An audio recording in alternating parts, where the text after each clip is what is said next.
Sou estudante do 5º semestre da Faculdade de Medicina da Universidade Federal do Ceará.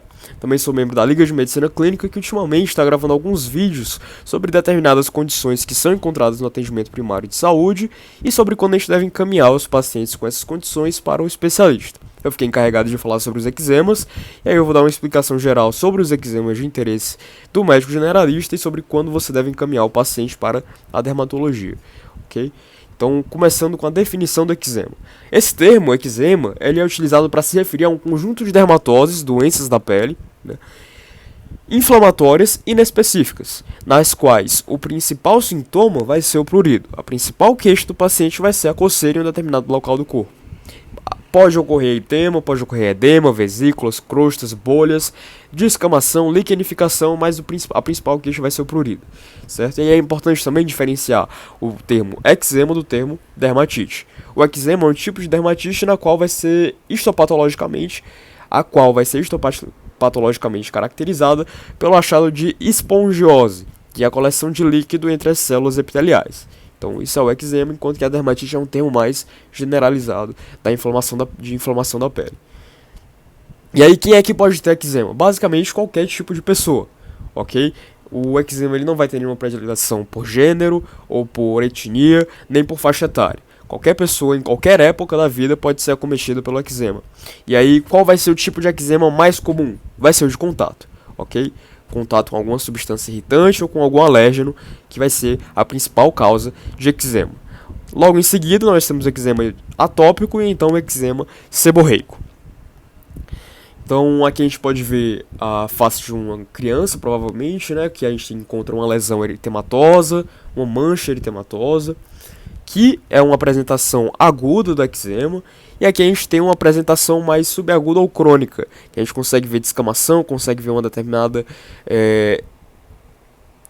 liquenificação da pele, a gente vê que a pele está mais seca, então tem um caráter mais crônico na região do punho desse paciente. Aqui a gente também tem no dorso alguns eczemas eritematosos causados por contato com uma substância irritante de uma planta, ok?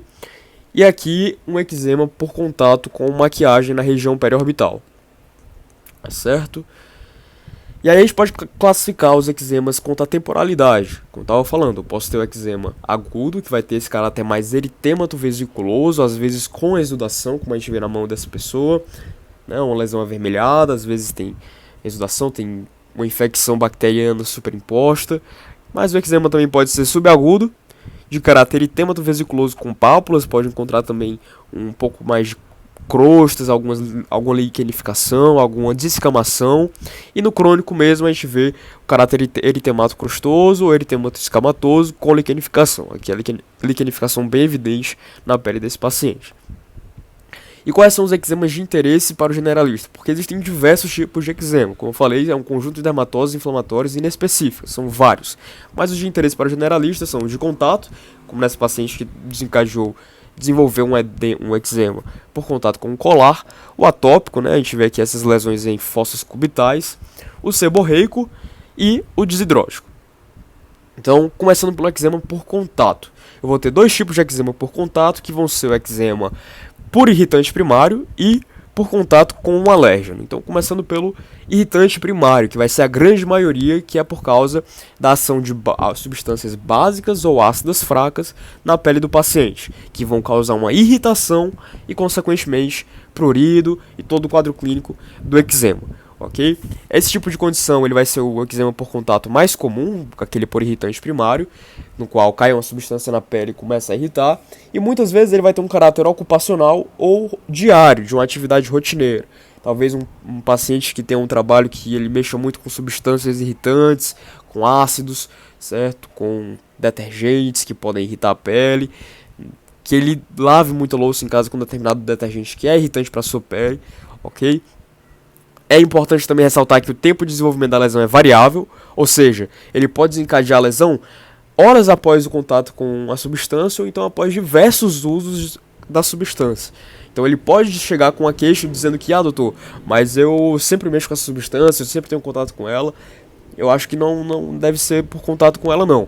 Mas cada pessoa vai ter um tempo variável de desenvolvimento da lesão, ok? Isso aí deve ser ressaltado para o paciente. E aí o eczema por contato ele vai ser restrito à área de exposição. Se a substância irritante caiu na mão, a mão que vai ficar com os achados de eczema. Às vezes o paciente pode coçar e a substância cair nos dedos e em seguida ele levar para outra região do corpo pelo toque, certo? Mas essencialmente é restrito à área de exposição.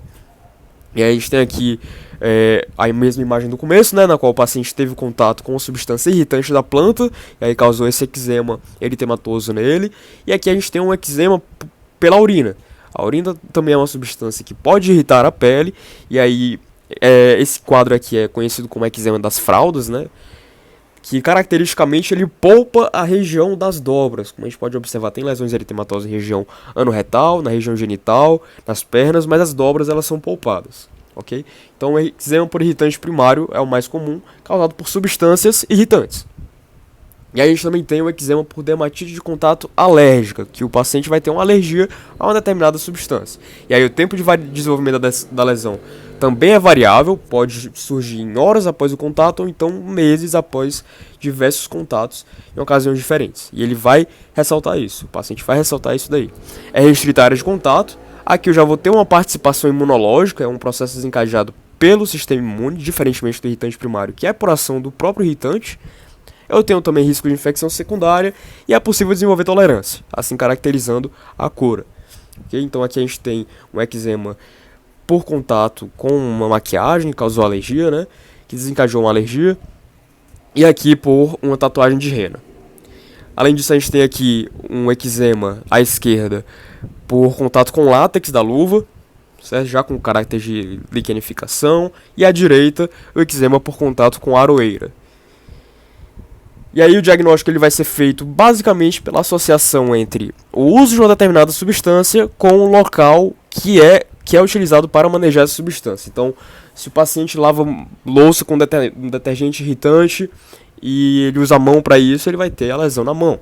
Se o paciente ele tem alergia a um determinado metal de um relógio, ele vai desenvolver a alergia no pulso, certo? Vai ficar restrito ao pulso. Se ele tem alergia a um determinado material do sapato, do couro do sapato, ele vai ter o eczema no pé, certo? Então você vai fazer a seletividade, o mapeamento topográfico, onde é que está a lesão, e vai associar com a ocupação desse paciente, ou então com os usos diários desse paciente, as atividades diárias desse paciente. Vai correlacionar o antígeno com a utilidade. Você pode realizar testes de contato, que na verdade são mais passados pelo especialista. Você vai deixar essa responsabilidade para o especialista mesmo.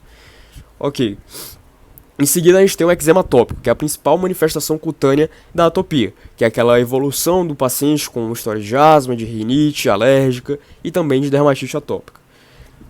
Vai ser uma condição com influência genética, ambiental e emocional, beleza? Tanto a história familiar de atopia pode predispor o paciente a eczema atópico, assim como estresse emocional e como fatores ambientais. Um ambiente com pouca higiene, certo? Os hábitos do paciente também. Vai ser uma dermatose crônica que pode acometer qualquer idade, desde crianças até adultos, certo? Vai ter uma história de atopia envolvida, o paciente vai relatar asma, relatar rinite alérgica. E o prurido, ele vai ser intenso. O prurido realmente vai ser muito intenso, às vezes o paciente se coça tanto, principalmente em crianças que levam a lesões crostosas disseminadas por lesão das vesículas que se formam e tudo mais. As lesões elas costumam ser eritematosas na primeira infância e liquenificadas com o passar do tempo. O paciente vai coçando, vai irritando e a pele vai ficando mais espessada, liquenificada. Então a gente tem aqui, ó, as lesões em regiões de dobras, né, à direita, nas dobras femorais, também tem na face aqui desse paciente à esquerda, nos braços e no tronco, então pode ser generalizado, acomete muito as crianças, vai ter essa apresentação crostosa, eritematosa, que pode se liquenificar com o passar do tempo. Então aqui mais liquenificado, né, nas fossas cubitais, e a gente também consegue enxergar as linhas de Danny Morgan na região infraorbital nesse paciente à direita. Essa dobrinha na pálpebra que a gente consegue perceber que é característico da evolução atópica do paciente. Então o diagnóstico ele vai ser clínico, eu vou ter uma história pessoal familiar de atopia, eosinofilia e aumento da IgE sérica podem ajudar no diagnóstico, mas a confirmação é feita pelos critérios de Hanifin e Rajka. Então, a gente tem uma tabela, né, com critérios maiores e menores, na qual eu devo ter 3 ou mais para confirmar, de cada um dos maiores e dos menores, para confirmar o diagnóstico. certo? Então a gente consegue ver várias condições, né? IgE elevada, ictiose, hiperlinearidade palmar, conjuntivite recorrente, as linhas de Denny-Morgan, prurido quando transpira, ok? O suor é um fator desencadeante às vezes.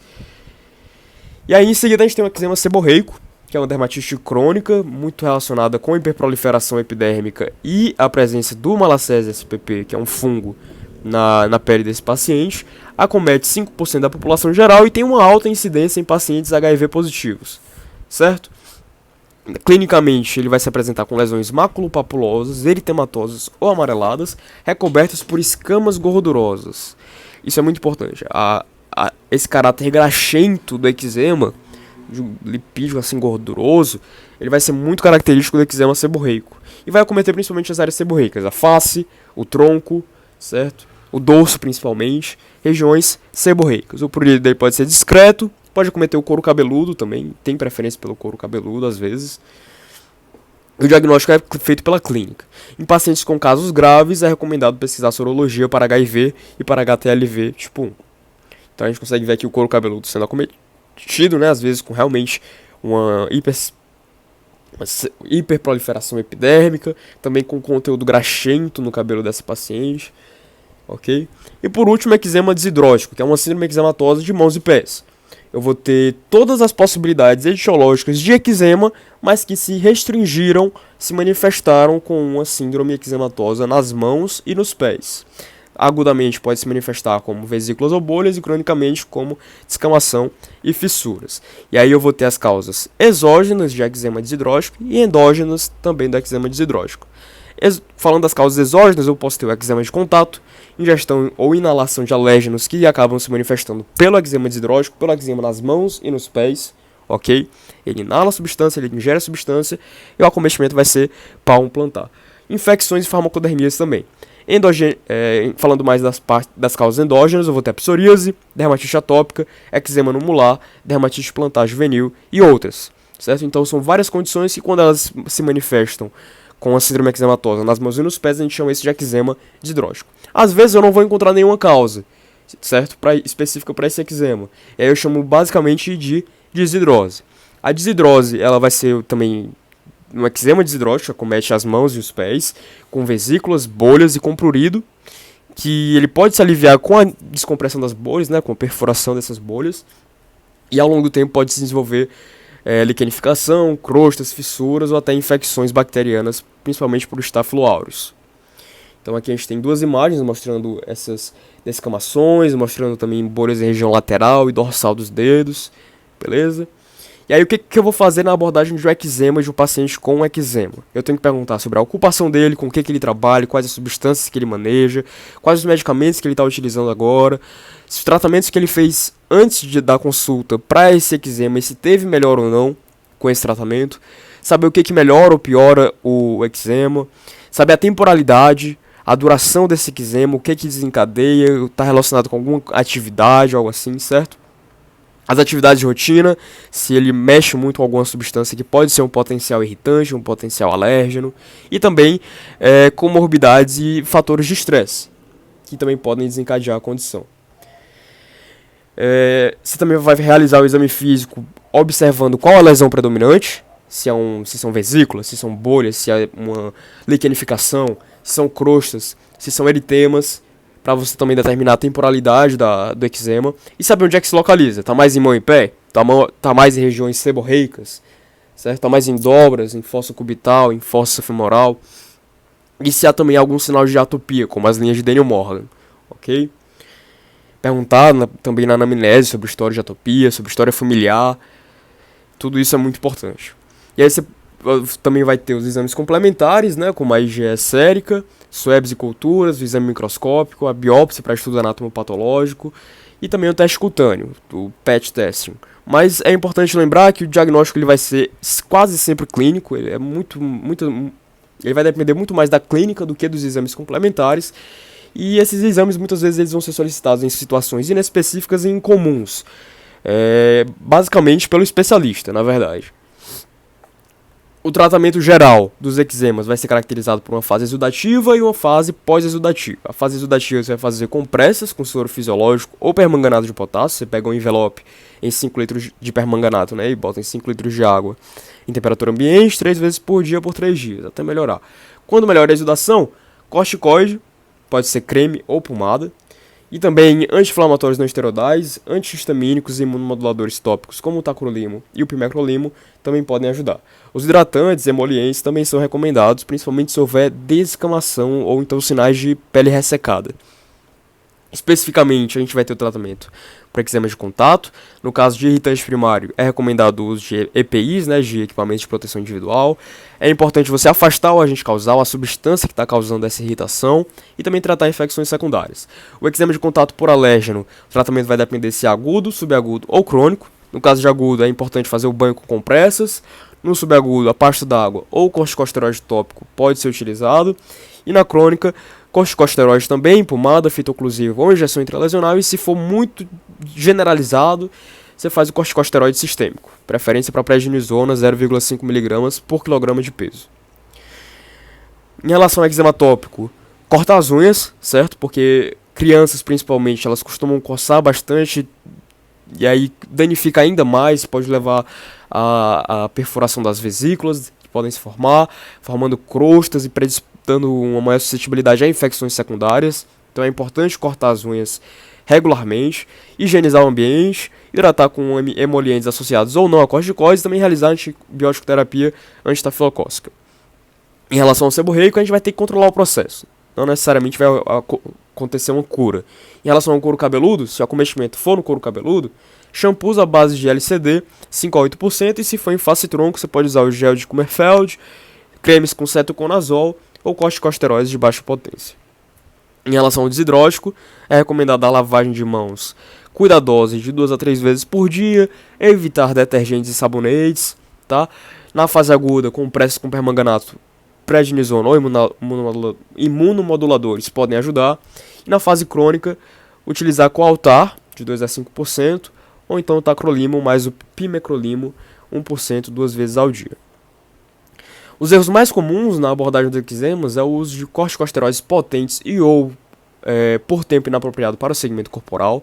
É importante você evitar o uso de corticoides em regiões muito extensas da pele, como num braço inteiro, ou então na face inteira. Se restringir o corticosteroide, é importante você restringir o corticosteroide a regiões menores e por tempos menores, para evitar uma possível síndrome de Cushing, certo?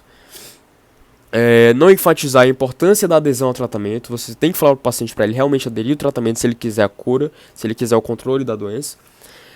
Dar ênfase apenas à terapia medicamentosa, mas a terapia comportamental também é importante. Afastar o agente causal, usar EPIs, higienizar-se, cortar as unhas, ok? Não esclarecer o caráter crônico de alguns eczemas ao paciente. Alguns deles podem começar o tratamento e aí quando melhora um pouco ele tira e a doença volta. Então é bom você falar que é uma doença crônica e o tratamento ele pode ser prolongado. E outro erro comum é não recomendar o uso de EPIs. E aí quando é que eu tenho que referenciar? Se houver urgência, qual é a urgência que eu vou referenciar um paciente com eczema?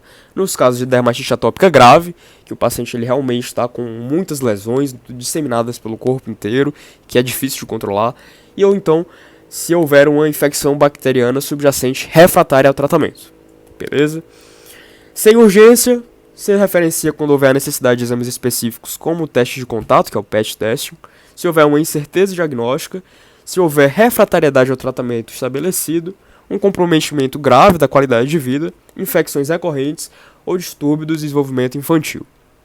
E aí essas foram as referências que eu utilizei e agradeço bastante pela atenção.